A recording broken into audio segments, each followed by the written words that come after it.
సంక్రాంతికి మూడు మూవీలు రిలీజ్ అయినాయి కదా. తెలుగు రాదా దాంట్లో మనం అన్న సంక్రాంతికి 3 సినిమాలు రిలీజ్ అయినాయి కదా. 3 బాగానే ఉన్నాయి. ఇప్పుడిప్పుడే గేమ్ చేంజర్ కూడా ఊపందుకుంటున్నట్టుంది. ఫస్ట్ రోజు అంతా ఆగమనం చేశారు కానీ మెల్లగా ఊపందుకుంటున్నట్టుంది. ఇక రెండో రోజు కాదు 3వ రోజు వచ్చిన బాలయ్య మాత్రం దిబిడి అనిపించింది. సినిమా ఎట్టుందిరా అంటే ఇట్లా అంటున్నారు, పాటలు ఎట్టుందిరా అంటే ఇట్లా అంటారు, బీజం ఎట్టుందిరా అంటే ఇట్లా అంటారు, తమ్ముడు బీజీ గట్ట కొట్టినట్టు ఇట్లా అంటే ఏందిరా అంటే ఇదే ఆ పాట ట్రోల్ చేసిర్రు ఎవడో కానీ సినిమాకి మాత్రం ఆ పాట ద్వారా మస్తు హైలైట్ చేశారు అనమాట. బీజేం అయితే నిజంగా తమ్మనికి బాలయ్య బాబుని చూస్తే వచ్చే ఊపింగ్ ఎవరికి రాదేమో అంత బాగా కొడతాడు అనమాట. ఒక పక్క బాలయ్య బాబు యాక్షన్ చూసుకుంటే ఇంకో పక్క సినిమాకి తమ్మని కనుక మ్యూజిక్ లేకపోతే సినిమా లేదని అనుకోవాలి.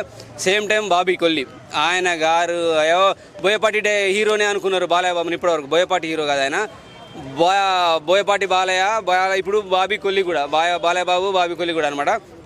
సో ఆయన బోయపాటి ఏ హీరోతో తీసినా అన్ని ఫెయిల్ అయినాయి, బాలయ్య బాబుకే సక్సెస్ అయినాయి.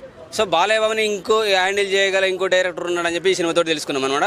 నెక్స్ట్ ఈ సినిమాలో ఆయన బాలయ్య బాబు లుక్ కానీ ఆయన గుర్రపు సారీలు కానీ ఆ కత్తి పట్టి చేసే విన్యాసాలు కానీ మస్తు అంటే మస్తు అనిపిస్తాయి. నిజంగా బాలయ్య బాబు డైలాగ్స్, ఆ బీజిఎం, ఆ గుర్రపు సారీ సన్నివేశాలు, ఆయన ఓల్డ్ లుక్ అద్భుతం. ఆయన ఎప్పటి నుంచి దగ్గర డబుల్ క్యారెక్టర్ అయితే ఎప్పటి నుంచి అయితే చేసుకుంటూ వస్తున్నారో రీసెంట్ ఒక 4-5 ఏళ్ళ నుంచి అఖండ ఆ టైంలో నుంచి లెజెండ్ అఖండ అవన్నీ లైను ఆ ఫస్ట్ లుక్ కన్నా ఎక్కువ ఓల్డ్ లుక్ మస్తు సక్సెస్ వస్తున్నది. అసలు ప్రతి ఒక్కరు చిన్న పిల్ల పెద్ద లేకుండా ఏం లేదు, బయటకు వచ్చిన తర్వాత ఇది ఒకటే జై బాలయ్య జై బాలయ్య, ఇంకోటి Balayya Babu sexy, Coca Cola Pepsi Balayya Babu sexy అంట. బాలయ్య బాబు పర్సనాలిటీకి బాలయ్య బాబు సెక్సీని ఎలా క్రియేట్ చేశారో తెలియదు కానీ అదొక అద్భుతం అనమాట. ఆ స్లోగన్ అనేది బాలయ్య బాబు సినిమాలో డైలాగ్ చెప్పింది కదా, 10 నిమిషాల్లో బంద్ అయిపోయే పబ్బు దగ్గరికి వెళ్ళి చూడు అక్కడ స్లోగన్ పడుతుంది నేను జై బాలయ్య అని చెప్పేసి. అది రీసౌండ్ అమెరికాలో బాక్సులు బద్దలైనట్టు లాస్ట్ ఇయర్. ఇంకో ఈసారి కూడా ఆ పరిస్థితి వచ్చిందనమాట. మళ్ళీ ఈ 3 సినిమాల వల్ల కొద్దిగా తగ్గిందేమో కానీ ఈసారి సంక్రాంతికి బ్లాక్ బస్టర్ కొట్టింది అదే బాలయ్య బాబు. అంటే ఇప్పుడు తన కెరియర్ లోనే హైయెస్ట్ ఇంకా పెరుగుతుంది అది. మళ్ళీ ఇక ఎంకి మామ వచ్చిండే అమ్మ, ఇంకా ఆయనకు 50-60 వచ్చినా కానీ అప్పుడెప్పుడు ఇళ్ళలో ఒంటిల్లో ప్రియురాలని. ఇప్పుడు కూడా నా ఎంకి మామ సారీ మా అమ్మ కాదేమా ఎంకి ఒక పక్క పెళ్ళ ఇంకో పక్క ప్రియురాలు.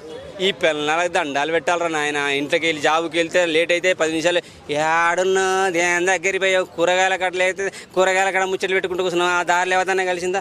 కనీసం సినిమాలను కూడా మొగుడిని పోలీసుగా పాత్రగా పోతానో బయటికి వెళ్తానో వదిలిపెట్టరా.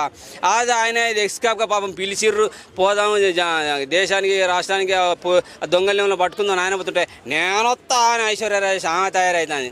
సినిమాల్లో కూడా వదిలిపెట్టరా మొగుడిని మీరు? ఇంత దారుణంగా తయారైంది అదేమ్మా. మామ కూడా మామ అంటున్నాం బాగా ఎండింగ్లో ఇచ్చిండు కదా, రే మీ పిల్లలకి మీ పాత విషయాలు చెప్పకండ్రు సంఖ్యలాగిపిస్తారని సేమ్ అట్నే చేస్తారు. అందుకే సీక్రెట్కి దాచిపెట్టుకోని చెప్పి మంచి మెసేజ్ ఇచ్చాడు మొగుళ్ళకి. అలాగే ఎండింగ్లో టీచర్స్ కోసం ఒక మంచి అంటే అంతకు మించిన మెసేజ్ మనకు రాదేమో. మనకు గురువు నేర్పిన విద్యలు ఏ గురువు అయినా సరే, మనం ఓన్లీ చదువు ఒక్కటే నేర్పేవాడు గురువు అనుకోకు. స్పోర్ట్స్ కానీ రకరకాలుగా నేర్చుకుంటాం. బయటకు వచ్చిన తర్వాత మంచి చెడు చెప్పేవాడు కూడా గురువు అవుతాడు. ఫ్రెండ్ కావచ్చు, ఇంట్లో తల్లిదండ్రులు ఫస్ట్ అయితే, తర్వాత స్కూల్కి వెళ్ళిన తర్వాత టీచర్స్ అయితే, అలాగే బయటకు వెళ్ళిన తర్వాత ఫ్రెండ్స్ అయితే మంచి మాట చెప్పాడు గురువు అనమాట. అలాగే కొన్ని క్రీడలు నేర్చుకోవడానికి రకరకాల కబడ్డీ క్రికెట్ ఇలా అవుతాం. వాళ్ళు నేర్పేవాడు ఎవడైనా గురువు అవుతాడు. సో గురువులను ఎలా సేవించుకోవాలి, వాళ్ళకి ధన్యవాదాలు ఎలా తెలుసుకోవాలి, వాళ్ళు కష్టాల్లో ఉన్నప్పుడు మనకు చెప్పుకోలేరు, పిలిచేశారు నేను బాధల్లో ఉన్నా నాకు రూపాయి దానం చేయి, మానసికంగా మెంటల్గా నేను వీక్గా ఉన్నా నాకు సపోర్ట్ చేయాలని ఎవరు చెప్పుకోడు. సో అటువంటి వాళ్ళని గుర్తించి వాళ్ళకి సాయం చేయండి, వాళ్ళకి హెల్ప్ చేయండి.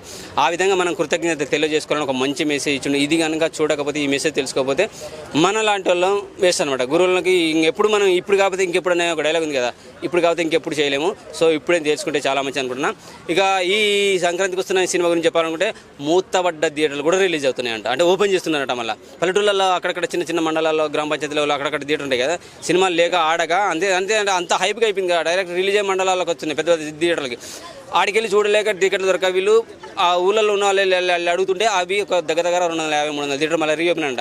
అంటే సంక్రాంతికి వస్తున్న అనే సినిమా ఫ్యామిలీలో ఎలాంటి క్రియేషన్ చేసిందో ఒకసారి అర్థం చేసుకోండి. దీనికి మెయిన్ కారణం ఎవరంటే నేను కొరికేస్తారే బుల్రాజు. ఆడి అల్లా సినిమాకి ఉన్న హైపు ఈడున్నది ఈడపోయింది. నాకు తెలిసి ఒక పక్కన ఎంకి మామని కూడా మర్చిపోయింటారు కొంతమంది, అంత రేంజ్ తీసుకొచ్చాడు. ఆ బుల్రాజుని తీసుకొచ్చిన దిల్ రాజుకి దండాలు పెట్టాలి.